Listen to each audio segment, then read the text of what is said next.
But let's go into the real stuff now. Let me introduce you our first speaker, Professor Stephany Griffith-Jones, who has actively participated in the Eurozone debates over the recent crisis years.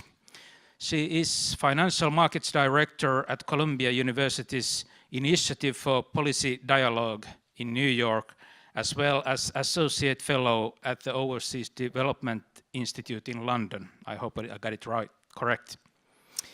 Over her career, Professor Griffith-Jones has written numerous books and articles on financial markets and global development issues.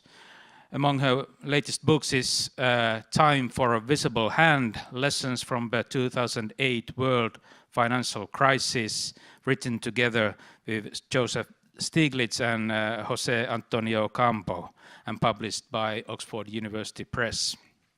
The title of her presentation today is Investment-Led Recovery in Europe, Policy Alternative to Spearhead Economic Recovery. Please, Professor Griffith-Jones, floor is yours. I think there is steps to the...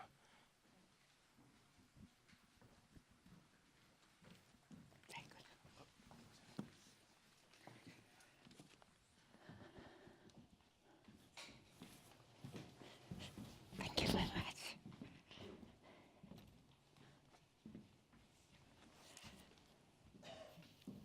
Thank you very much. Thank you very much, Mika, and thank you very much, Antti and Giovanni, for inviting me to give the opportunity to talk to such an important audience like yours, and to talk about one of my favorite subjects, of which we have been doing a lot of work with Giovanni and other colleagues through FEPS.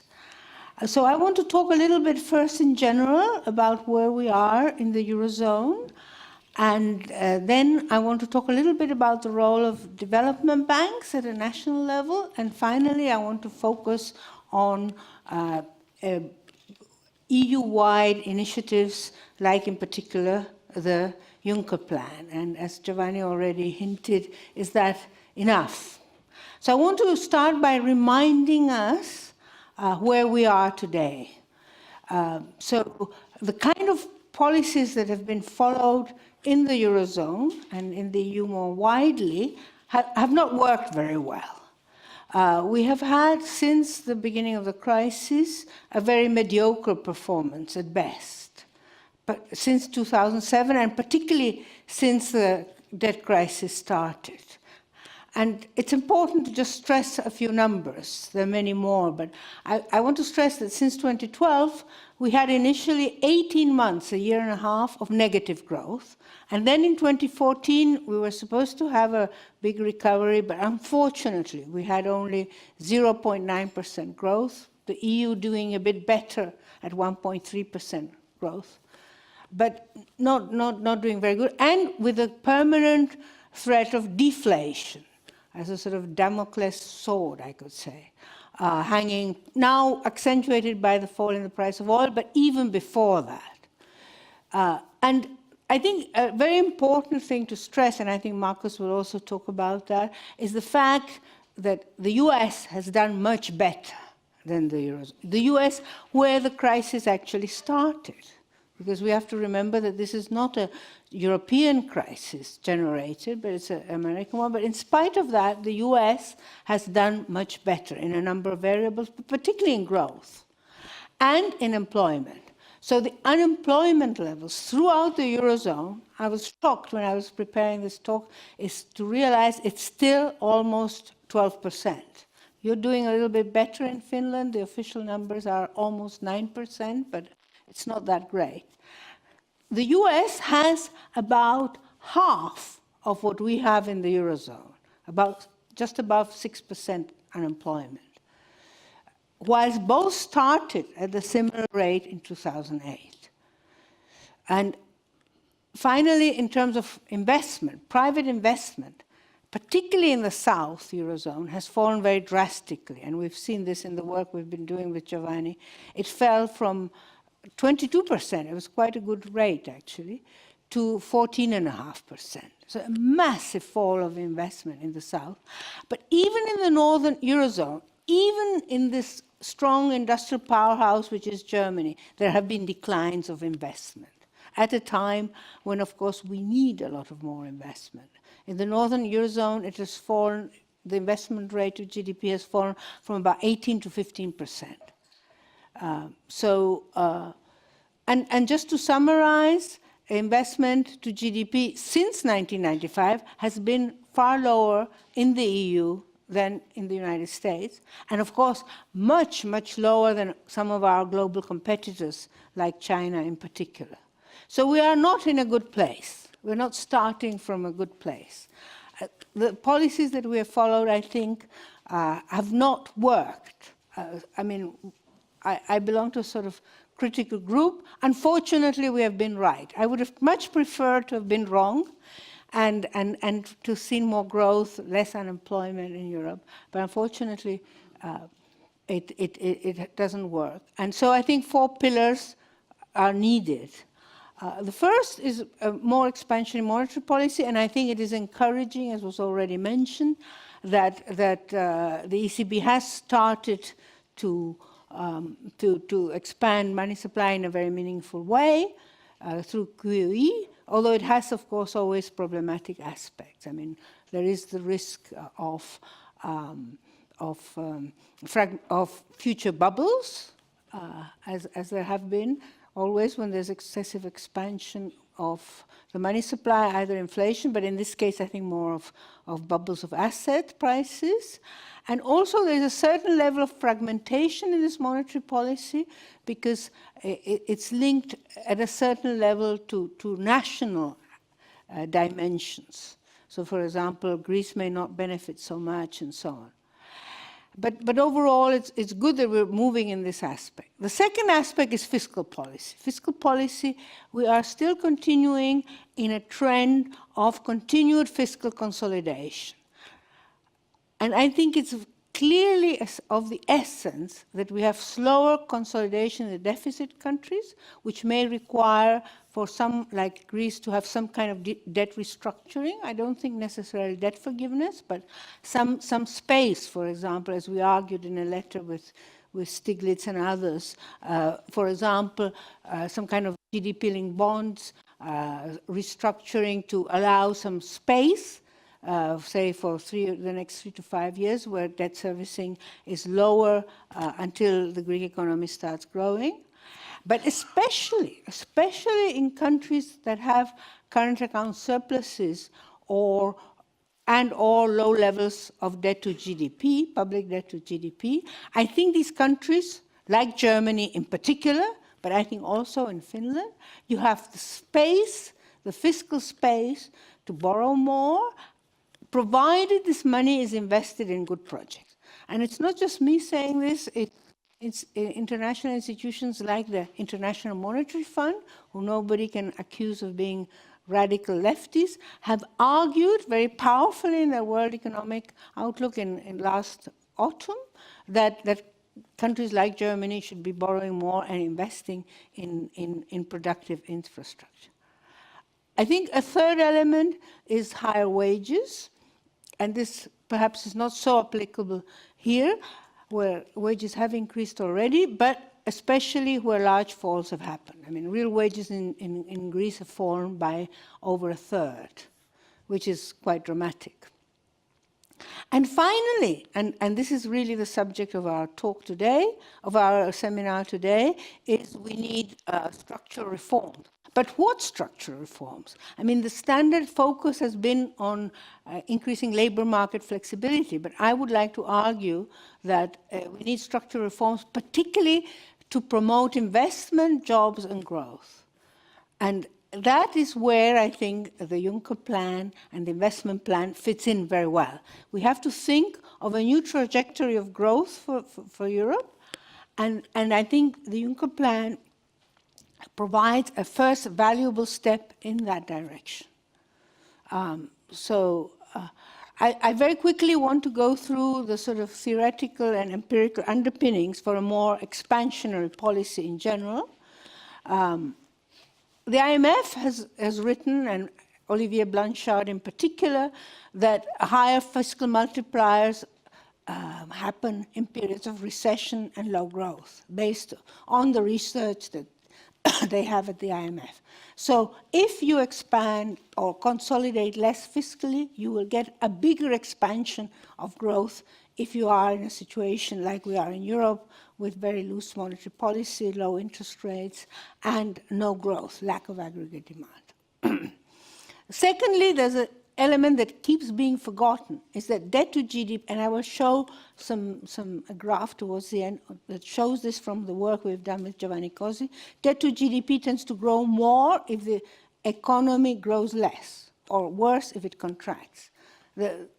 The situation, for example, in Greece is complex. There are factors in the crisis of Greece which is also the fault of very high fiscal deficits in the past. But clearly, one of the reasons why since the crisis the debt to GDP has increased so much in the case of Greece is that the GDP in Greece has contracted so much. So you can lower ratios of debt to GDP by either growing more or lowering your debt. And of course, if you're doing it through the growth path, you will have more economic benefits, and you may actually financially, in pure debt to GDP, do better. Thirdly, there was this vision based on this Reinhard Rogoff paper, which was popular among some Finnish politicians. I will not give names, which was often quoted by them as an argument for being a little bit rigid on the European side. And the empirical work has showed that this Reinhard Rogoff research in particular was not right. There is no clear debt limit, or debt to GDP, beyond which a higher ratio leads to less growth mechanically. Obviously, you don't want very high levels of debt to GDP. Sorry, I'm not arguing a sort of populist debt doesn't matter, but the limits are restricted. And a final point that the IMF has also stressed is that some Eurozone countries, or European countries, particularly Germany, particularly Finland, which is now borrowing at negative interest rates, or the UK, can borrow very, very cheaply. And then if they're putting that into well-financed, into efficient investment, they can then benefit a lot. The second part of my presentation, I just want to very briefly talk about the valuable role which development banks can play. And here I'm referring both at a regional level to the valuable role of the European Investment Bank, for example, and I'm not saying that just because Marcus is sitting in the first row, but because I always see the EIB has played a very important catalytic role throughout the development of the European Union, but also nationally. And this is now increasingly perceived because for I think, a negative and a positive set of reasons. First, because private financial markets clearly are not always efficient, especially in the provision of long-term finance, especially for funding innovation, SMEs, and they're also very procyclical. That is, once there is increased risk, there is a perception that banks tend to lend less and therefore accentuate the downturn. So national development banks can actually, firstly, provide counter-cyclical long-term finance. Not only, I think I need a little bit of fuel. Sorry. Thank you. Thank you very much. So firstly, I think development banks can provide long-term counter-cyclical finance in a valuable way. Particularly important is they can fund strategic investment for structural transformation. For example, clearly Europe needs to transform its economy in a very dynamic way towards, for example, more investment in renewable energy, in new energy grids, and so on, and for higher competitiveness. And the kind of investment and the scale needed can be helped by having effective public development banks. Thirdly, and I will talk about this more in the context of the current investment plans. It's a very efficient way of using public resources because it generates leverage. So you can have, for example, and I will discuss this a bit more, in 2012, the EU leaders did a first break, I would say, with austerity policy. And I'm very proud because with FEPS and with colleagues like Matthias Kolachane, we were lobbying very strongly for this. And we may have had a little bit of influence in taking this step, which was that 10 billion of euros were put in by all the member states to double the paid-in capital of the EIB. And with 10 billion, with a leverage of 8, the European Investment Bank can lend 80 billion more. And because they co-finance with the private sector through commercial lending, through equity, that can generate 160 billion of total lending. So with 10 billion, you can generate a multiplier effect of 16. So European Investment Bank illustrates how national or regional development banks can have a big impact on increasing lending, particularly in times when the private sector is unwilling to lend because there has been a crisis, because there has been increased perceived risk, and because there is insufficient aggregate demand. And finally, and last but certainly not least, in this Eurozone where we have so many young people out of work, we're talking about over 50% in Spain, to help, for example, fund SMEs and other initiatives that generate jobs. So national development banks are very valuable. And I would like to highlight that these exist in some of the most successful economies in the Eurozone. For example, in Germany in particular, KfW has played a very important catalytic role for financing green investment, for financing SMEs. And it's a major, major act. Similarly, in Austria, France has just expanded its development banks and merged them. The Labour Party, if it wins, is planning to create one, the British Investment Bank. Very interesting experience, I think, is that of Ireland, one of the crisis countries, which has just created one with support from the European Investment Bank and from the KfW, which is geared to finance SMEs. Its initial plan is to lend 400 million euros and up to maybe 4 billion euros. Very important initiative, I think very interesting. And of course, the developing countries have very large and many of them effective development banks, like Brazil, India, and China, and the BRICS, our competitors, the BRICS, have just created one, and China is creating another one within Asia. So one question I have a bit for the Finnish audience is, should you not have maybe a bigger or create a full development bank, because I understand that there isn't really one. Would that not be helpful for financing the structural transformation that you need to become again a sort of industrial powerhouse, as Finland has been in the past? So I want to talk now about what is this investment need. And clearly I have emphasized, and I know Marcus will talk more about, how we have this very large investment gap in the Eurozone, and how we need investment, just in simple terms, I think for two reasons.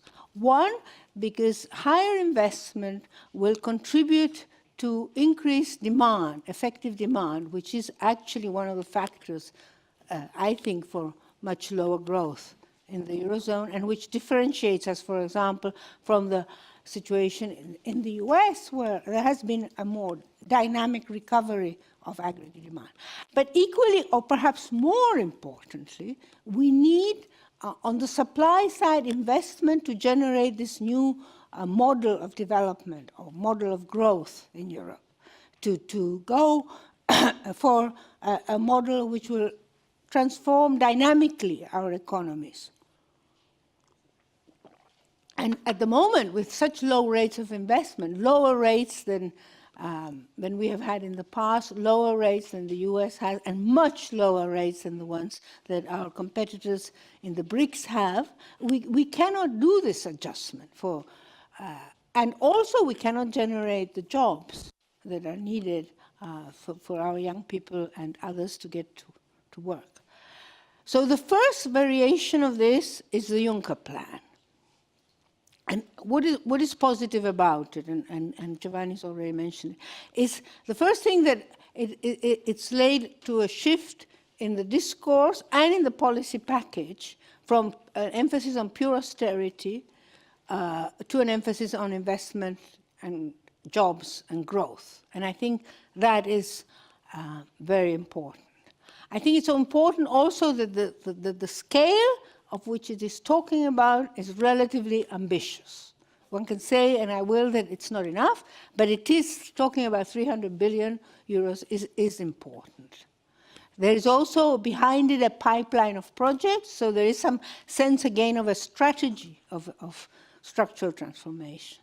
And I think also positive is that it opens the door, if this plan is broadened with member states' contributions, that those member states' contributions will be excluded from the budget deficit targets. This is a bit less clear than in the original Juncker plan. I think it's been watered down a bit, limited a bit, and tied to structural reforms, which I think is a bit disappointing, but it's important that it's opening the door to this kind of golden rule, as it's called, which means that if you are investing, if you're using the budget deficit for making key investments, which will generate great productivity, you will be able to not include it in the very strict fiscal targets which the Maastricht criteria impose.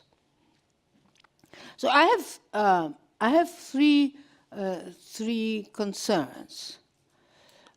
One is enough of the money really additional? Because we're talking, and I'm sure Marcus will explain in much more detail and much more knowledge than I have, we're talking about 21 billion euros of money. But it's not partly for guarantees, 16 billion, and partly from the EIB's own resources.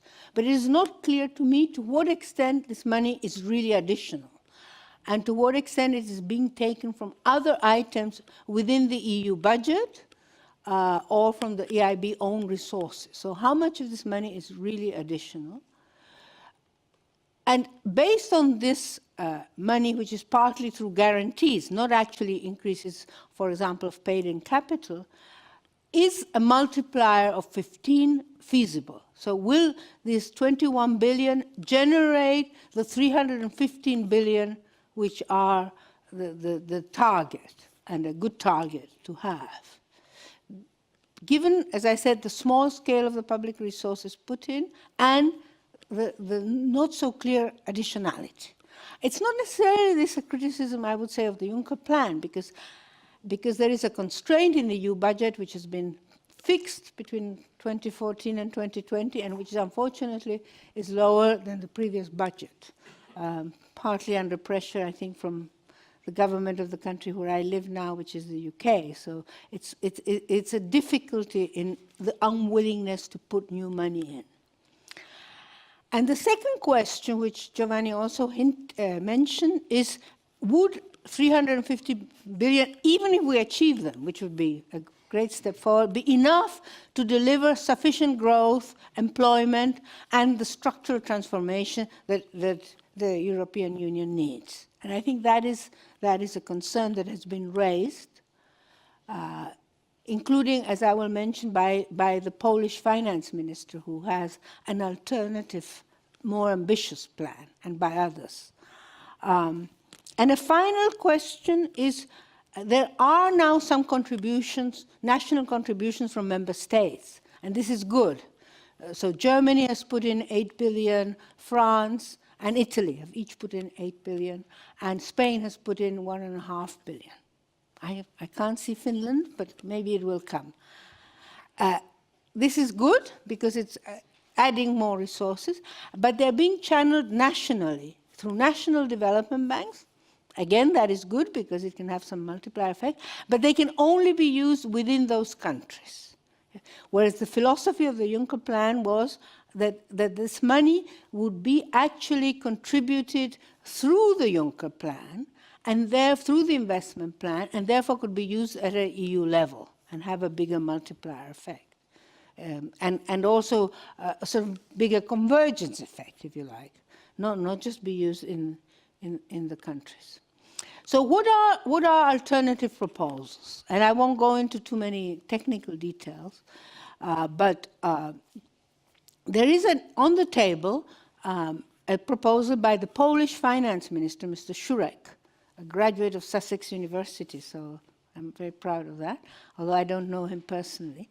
And he suggested that the gap in investment, as he sees it, to reach the continued growth of the EU so that the potential output can reach the same path that it had in the past, is about 5% of GDP, which he estimates at about 700 billion. And so he has this plan that member states should contribute $100 billion, euros, hard cash, if you like. And therefore, because it's larger, because it would be a real contribution for member states, it would be larger and would have greater impact. So I think this is, in some ways, a sort of ideal. And I'm not sure how much political feasibility it has, but I think from the perspective of having a meaningful impact on growth, I think this is something that should be aimed for. Building on the Juncker plan, but perhaps following up. And that is another positive thing about Juncker, that he himself, the plan says that this is a first step, and that for the first 3 years, and that later more can be done. So if we take Juncker plus possible expansion, a la Polish finance minister, I think we could have a meaningful change. And there are other alternative proposals. For example, in a recent paper we did with Matthias Kolac, who's a former vice president of the EIB, with Udo Bullmann, who's a rapporteur on investment in the European Parliament, and myself, we have a number of ideas. For example, increasing the capital of the EIB again, increasing the capital, because that would give more space to increase the lending, capitalizing the profits of the EIB, getting additional contributions from existing funds. And so we, in a very recent paper, which we have produced with Giovanni Cosi and we simulate these different options. This is sort of work in progress, so any comments would be greatly welcome. Because I think it's nice, even though these are models, it's nice to actually look how much growth and employment such different plans could deliver. And I think what is interesting here is that first of all, it reiterates a point that if you look at 2010 to 2014, the US grew at 2.5% and the European Union grew only at 1%. Now, if we have what we call business as usual scenario, which is basically having the Juncker plan, but continuing with fiscal consolidation, so that actually public investment, which is complementary to private investment. I don't think public investment crowds out private investment. In a situation of recession, it tends to more complement and crowd in private investment. So if we have only the Juncker plan and continued fiscal consolidation, we will have less impact. And therefore we have a growth, and I think this is a little bit optimistic, of 1.8%. in the European Union. And then we have the second scenario. Don't worry about the third column, which is more including the developing countries. If we have Juncker Plus, that is, if in the next, till the end of the decade, we have not just Juncker, but we have more Polish-like investment plan, which would reach 700 billion. And we have slower fiscal consolidation, which gives space to at least maintaining the already low levels of public investment. We would have higher growth. And of going up to 3% in the second half of this decade. So from 1.8, we would go up to 3% with the corresponding beneficial effects on other variables. And one thing I want to show you, which is very interesting, I think, it illustrates a point I was making earlier, that if we have business as usual, the ratio of debt to GDP, this is for the South, of course, where the debt is a particularly big problem, you can see that the debt to GDP ratio continues to rise very much with business as usual. Whereas if we have the European investment-led recovery, it's still too high, it still goes up, but by far less. I mean, it's not a big achievement to be at 140%, but it's a lot less bad than being at 170%. So actually having an investment-led recovery would contribute to the debt to GDP being lower, particularly in the South Eurozone. The effect is less dramatic in the North, but is similar. And similarly for the UK, and net government lending as percentage of GDP actually falls more quicker in the Southern Eurozone with this investment plan. With this bigger investment plan, it falls to 5%. With the business as usual, but it falls to 4% with a European investment-led recovery. And perhaps most importantly, I don't have the graph here, but the levels of investment in the Northern Eurozone would increase much more significantly with the investment-led recovery than with the business as usual. So countries like Finland, like Germany, Holland would benefit significantly if we have a far more ambitious investment-led scenario.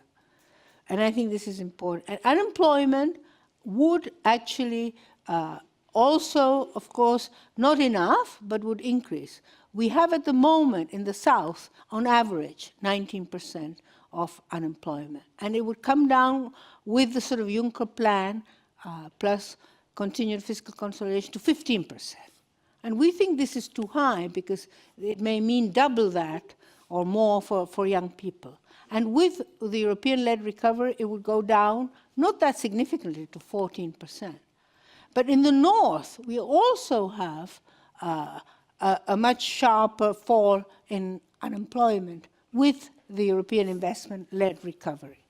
So it would be good both for the South and for the North. It would be good for the future growth, and it would actually reduce debt to GDP. So as the Americans say, it's a no-brainer that it's good to have this investment plan. So I want to finish really, I'm sorry if it's been a little bit dry and technical, but I want to finish by saying why this is all important. It's not just important in terms of the economy, but it's also important in terms of the politics.